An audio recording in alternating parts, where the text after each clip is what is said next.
You've probably heard about the resumption of oil extraction in Ogoniland. How does that make you feel as an activist and a community person? How? This is 30 years since the execution of Ken Saruwa alongside 8 others by the then Nigerian dictatorship government.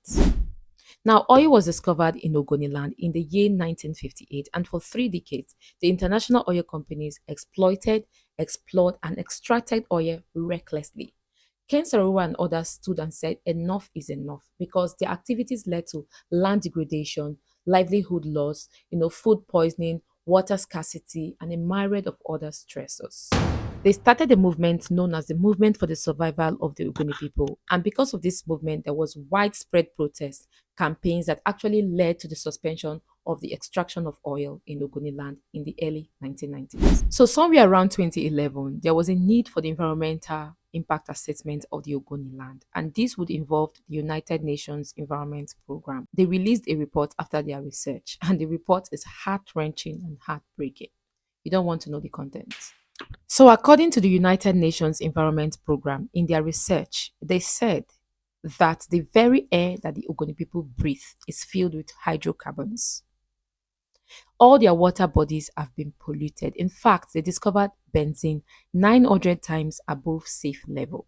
And they said that the land degradation, the land pollution of the Ogoni people is actually 5 feet deep. Now that's massive.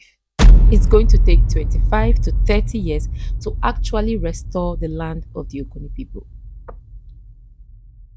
I'm actually speechless.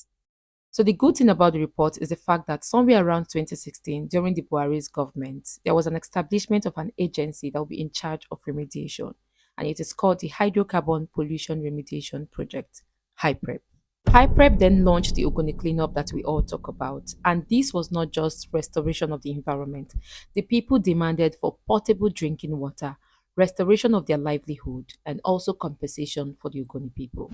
I am one person that is very skeptical about the Ogoni cleanup. I mean, the complete remediation of their land. And this is because somewhere around 2020, there was a blowout in the Ororo oil well. And this led to an inferno that is burning on shallow waters until this day, and no one has taken accountability for that.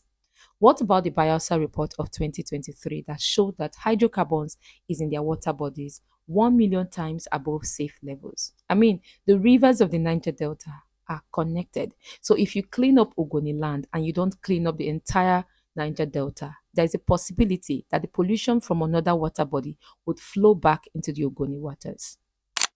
So what are we saying? So I, for one, think that the cleanup should be holistic, one that is targeted to all the communities of the Niger Delta and not just Ogoni if we must achieve complete remediation. I also feel like it's high time we have a transformative government that prioritizes the health of the Mother Earth and the dignity of the people over profit. We cannot continue to do one thing and expect a different result. It is high time we win from fossil fuel addiction. There is no sustainable route with fossil fuel. I am perplexed and I am traumatized because tell me how the federal government intend to resume oil extraction amidst the cleanup. There have been voices of acceptance and voices of resistance for different reasons, but I'd like to know your thoughts in the comment section because for me, it's like turning on the tap while you're mopping the floor. It doesn't just make sense.